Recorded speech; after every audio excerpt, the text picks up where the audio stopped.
नमस्कार। स्वागत है आप सबका राजनीति के इस अखाड़े में। मेरा नाम है अजय सेतिया। मित्रों, सवाल पूछा जा रहा है कि जो राम जी को लाए थे, अयोध्या वाले उन्हें क्यों नहीं लाए? राम मंदिर बनने के बाद हुए पहले ही चुनाव में भारतीय जनता पार्टी वहां से हार गई। अयोध्या से भाजपा की हार देश में सबसे ज्यादा बहस का मुद्दा बना हुआ है। कहा तो यह जा रहा था कि राम मंदिर के कारण भारतीय जनता पार्टी पूरे देश में जीतेगी, लेकिन राम मंदिर के बावजूद अयोध्या वाली सीट भाजपा हार गई। सवाल योगी आदित्यनाथ की काबिलियत पर उठ रहा है। क्या यूपी की हार का नजला योगी की बलि लेकर के उतरेगा? अरविंद केजरीवाल का बयान याद कीजिए। अरविंद केजरीवाल ने चुनाव प्रचार के दौरान जो सबसे बड़ी बात कही थी, वे यह कही थी कि चुनाव बाद योगी का पत्ता कटेगा। उस समय उनकी यह बात हास्यास्पद, शरारतन, साजिश के तहत और मूर्खतापूर्ण भी लगती थी। लेकिन आज उसी योगी की काबिलियत पर सवाल उठ रहा है, क्योंकि वह उत्तर प्रदेश में भारतीय जनता पार्टी को पिछली बार जीती गई 62 सीटें भी नहीं दिला पाए। भाजपा उत्तर प्रदेश में 31 सीटें हारी है। अगर वे 31 सीटें आ जाती तो भाजपा को पूर्ण बहुमत मिल जाता। फिर सरकार की नकेल नीतीश कुमार और चंद्रबाबू नायडू के हाथ में नहीं होती। क्या यह संयोग है कि योगी आदित्यनाथ ने उत्तर प्रदेश से 35 उम्मीदवार बदलने की सिफारिश भेजी थी, 35 सांसदों के टिकट काटने की सिफारिश भेजी थी, लेकिन बदले गए सिर्फ 16 सांसद। हुआ क्या? हुआ यह कि भाजपा के 26 सांसद चुनाव हार गए और जिन 16 सीटों पर उम्मीदवार बदले गए थे, उनमें से भी 5 सीटें भाजपा हार गई। तो लबोलवाब क्या है? लबोलवाब यह है कि उत्तर प्रदेश की हार हो या अयोध्या की हार हो, कसूरवार योगी नहीं है, कसूरवार कोई और है, जिसने सिफारिश की गई सीटों पर उम्मीदवार नहीं बदलने दिए। मैं किसी का नाम नहीं ले रहा, आप खुद जान सकते हैं कि वह कौन हो सकता है, कौन कौन हो सकता है, कितने लोग हो सकते हैं। और जिन सीटों पर उम्मीदवार बदलने की सिफारिश भेजी गई थी, उनमें से फैजाबाद सीट भी थी, यानी अयोध्या के लल्लू सिंह भी थे। पहली बात तो यह है कि अयोध्या नाम से कोई लोकसभा सीट नहीं है। अयोध्या फैजाबाद सीट का एक कस्बा है, एक हिस्सा है, उसकी एक विधानसभा सीट है। 5 विधानसभा सीटें हैं और 5 विधानसभा सीटों में से लल्लू सिंह जो भाजपा के उम्मीदवार थे, वह सिर्फ अयोध्या में जीते हैं, अयोध्या में हारे नहीं हैं। ये जो नैरेटिव बनाया जा रहा है कि भाजपा अयोध्या में हार गई, यह पूरी तरह गलत है। अयोध्या में भाजपा जीती है, फैजाबाद की लोकसभा सीट हारी है। लेकिन अगर लल्लू सिंह बदल दिए जाते तो स्थिति कुछ और होती। अब दूसरी बात, लोकसभा सीट का नाम मैंने जैसा कि पहले बता दिया, वह अयोध्या नहीं है, मुस्लिम बहुल फैजाबाद है। इस सीट को समझना बहुत जरूरी है। अयोध्या से सिर्फ 6.5 किलोमीटर पर है फैजाबाद, और लोकसभा सीट का नाम फैजाबाद है, जिसमें 5 विधानसभा क्षेत्र बनते हैं, पड़ते हैं। लोकसभा सीट में असेंबली की जो 5 सीटें हैं, उनमें से 4 भारतीय जनता पार्टी पिछले विधानसभा चुनाव में जीती थी, और सिर्फ एक जो कि रिजर्व सीट है मिल्कीपुर, वहां समाजवादी पार्टी जीती थी, जहां से पासी समाज के अवधेश प्रसाद विधायक हैं, वही अब लोकसभा का चुनाव जीते हैं।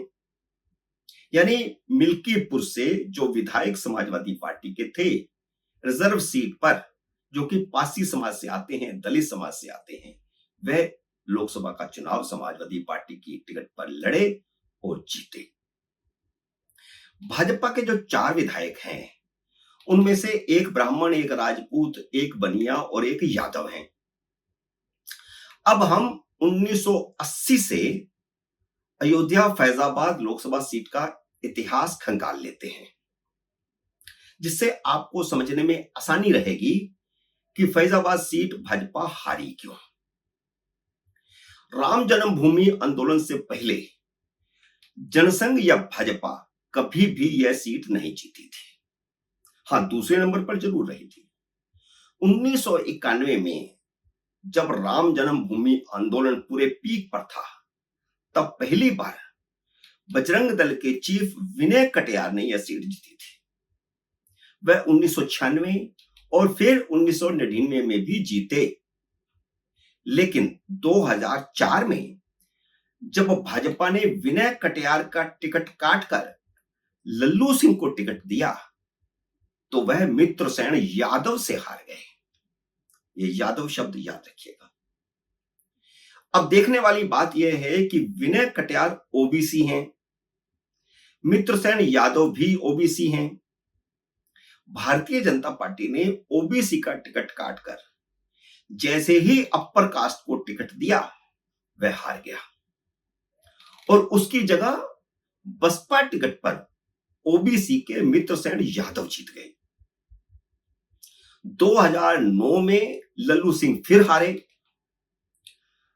1984 और 2009 को छोड़कर जब वहां से कांग्रेस के निर्मल खत्री चुने गए थे, बाकी के 6 चुनावों में वहां से ओबीसी ही चुने जाते रहे।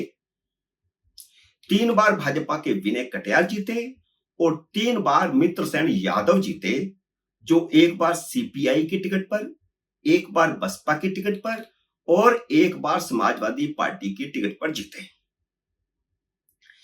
आखिरी 2 बार यानी 2014 और 2019 में लल्लू सिंह जरूर जीते। 2014 में मित्रसेन यादव से को हरा करके जीते और 2019 में उनके बेटे को हरा करके जीते। यह मोदी की लहर के दोनों चुनाव थे, हिंदुत्व के ही चुनाव थे, और मोदी की लहर और हिंदुत्व में सब गधे घोड़े जीत रहे थे। इसलिए यह कहना कि क्योंकि वे पिछली 2 बार से जीते हुए थे, इसलिए ही उन्हें टिकट दे देना चाहिए था, वह ठीक नहीं था। इस बार चुनाव फिर जातीय समीकरणों पर आ गया था, हिंदुत्व की लहर नहीं थी। फैजाबाद सीट में सबसे ज्यादा 21-22% दलित वोट हैं, 20-21% ओबीसी वोट हैं, 15% ओबीसी वोट हैं, 20-21% मुस्लिम वोट हैं। अखिलेश यादव हमेशा यादव को ही उम्मीदवार बनाते थे। उन्होंने भी अपनी रणनीति बदलकर दलित उम्मीदवार दिया, क्योंकि दलित संख्या वहां पर सबसे ज्यादा है। इस 5 विधानसभा सीटों की मिलकर के जो लोकसभा सीट बनी फैजाबाद, उसकी बात कर रहा हूं। तो सामान्य बुद्धि वाला भी समझ सकता है कि जब जातीय आधार पर चुनाव हो रहा था, तो समाजवादी पार्टी के उम्मीदवार का पलड़ा भारी होना ही था, क्योंकि दलित वहां सबसे ज्यादा हैं, उसके बाद मुस्लिम हैं, उसके बाद ओबीसी हैं। योगी आदित्यनाथ ने जिन 35 उम्मीदवारों को बदलने की सिफारिश की थी, उनमें लल्लू सिंह का नाम भी शामिल था। अगर भाजपा ने किसी दलित या ओबीसी को टिकट दिया होता, तो तस्वीर कुछ और होती। लल्लू सिंह 5 में से 4 विधानसभा क्षेत्रों में हारे हैं। अयोध्या ने भाजपा को नहीं हराया। अयोध्या विधानसभा क्षेत्र में भाजपा की बढ़त बनी रही है। इसलिए यह जो नैरेटिव बनाया जा रहा है कि भाजपा अयोध्या हार गई, वह गलत है। 4 विधानसभा क्षेत्रों में हार के बावजूद भारतीय जनता पार्टी के वोटों में बहुत बड़ी गिरावट नहीं हुई है। 2019 के मुकाबले उसके वोट सिर्फ 29,300 कम हुए हैं। हालांकि 48,000 नए वोटरों के कारण वोट बढ़ने चाहिए थे, लेकिन पिछली बार भाजपा को मिला दलित वोट सपा के दलित उम्मीदवार होने के कारण समाजवादी पार्टी को चला गया। तो यह तो टिकट देते समय भारतीय जनता पार्टी को जातीय समीकरण देखना चाहिए था। दलित पासी जाति के अवधेश प्रसाद, जो कि समाजवादी पार्टी के उम्मीदवार थे, 54,567 वोटों से जीत गए। तो लब्बल यह है कि भाजपा को किसी दलित या ओबीसी को ही मैदान में उतारना चाहिए था, बल्कि ओबीसी भी नहीं, इस बार तो दलित ही होता तो अच्छा होता, या फिर विनय कटियार ही वापस लाए जाते या उनके परिवार से किसी को वापस लाया जाता। योगी की बात मान लेते तो देश भर में ऐसी फजीहत नहीं होती, लेकिन दिल्ली में वह कौन है जो योगी को कमजोर करना चाहता है? योगी को कमजोर करते करते उसने मोदी को ही कमजोर कर दिया। योगी कमजोर नहीं है। योगी कमजोर होते तो भाजपा विधानसभा चुनाव नहीं जीत पाती। उनकी असली परीक्षा तो विधानसभा चुनाव में हो चुकी है। तो क्या वह सच है जो अरविंद केजरीवाल ने कहा था? योगी अगली पीढ़ी के नेता हैं। मोदी का कद अगर घट रहा है तो देश योगी की तरफ देख रहा है, और विपक्ष की प्रॉब्लम यह है, उसे लगता है कि भाजपा ने दूसरी लाइन का नेता भी बना लिया है। मोदी का अगर कद घटेगा, मोदी की अगर ब्रांड वैल्यू कम होगी, तो फिर योगी खड़े हैं। तो इसलिए टारगेट अरविंद केजरीवाल ने योगी को किया था, और अरविंद केजरीवाल नहीं, ये सारे विपक्ष का टारगेट योगी है। मित्रों, उम्मीद है मेरा यह विश्लेषण, मेरा यह वीडियो आपको पसंद आया होगा। इसे लाइक और शेयर कीजिए। अगर आपने मेरे YouTube चैनल को अब तक सब्सक्राइब नहीं किया तो कृपया सब्सक्राइब करके अपना आशीर्वाद दीजिए। जल्द ही मिलते हैं अगले वीडियो में किसी अन्य विषय के साथ। तब तक नमस्कार।